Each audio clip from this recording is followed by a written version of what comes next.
ఎఫ్యూలో కూడా same extraction ఇందాక నేను ఏదైతే చెప్పాను డిఎస్టీలో, ద డిఫరెంట్ ఈజ్ ఇక్కడ ఈ మార్క్ చేసుకున్నాను తనకి. ఈ మార్క్ చేసిన తర్వాత ఒక నీడిల్ ఉంటుంది, ఆ నీడిల్తోని సో మొత్తం హోల్స్ క్రియేట్ చేసుకోవాలి. ఎక్కడెక్కడైతే గ్రాఫ్ట్ ఇక్కడంతా కూడా అకార్డింగ్ టు లైన్ మొత్తం హోల్స్ క్రియేట్ చేసుకోవాలి.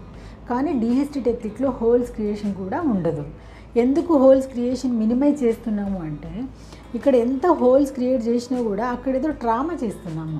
ట్రామా చేయడం వల్ల ఏంటంటే పేషెంట్స్కి అనవసరంగా స్కిన్ ఇంజురీ చేస్తున్నాము. నేను ఒక 5,000 హెయిర్ పెట్టాలంటే పాపం తనకి అట్లీస్ట్ ఒక 5,500 అన్న హోల్స్ పెట్టాలి. అంత డ్యామేజ్ అవుతుంది స్కిన్. డ్యామేజ్ అయినాక ఫైబర్స్ టిష్యూ ఫామ్ అవుతుంది. సో ఇంప్లాంటేషన్ చేసినాక కొంచెం రిజెక్షన్ రేటు కొంచెం యాడ్ అవుతుంది. కాబట్టి అది కూడా నేను తీసేసి ఓన్లీ సింపుల్గా ఎక్స్ట్రాక్షన్, ఇంప్లాంటేషన్. సో ఎఫ్యూలో మాత్రం 3 టెక్నిక్స్ ఉంటాయి: extraction, tunnel creation and implantation. డిఎస్టీలోనేమో డైరెక్ట్ హెయిర్ ట్రాన్స్ప్లాంటేషన్ అంటే తీయడము, పెట్టేయడము.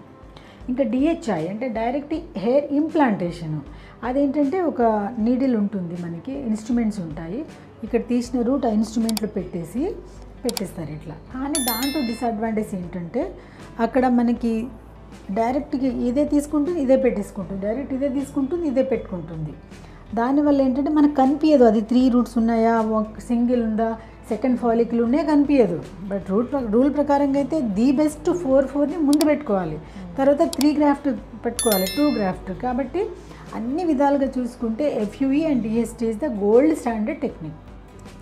సో ఇది టైప్ ఆఫ్ టెక్నిక్స్. ఓకేనా?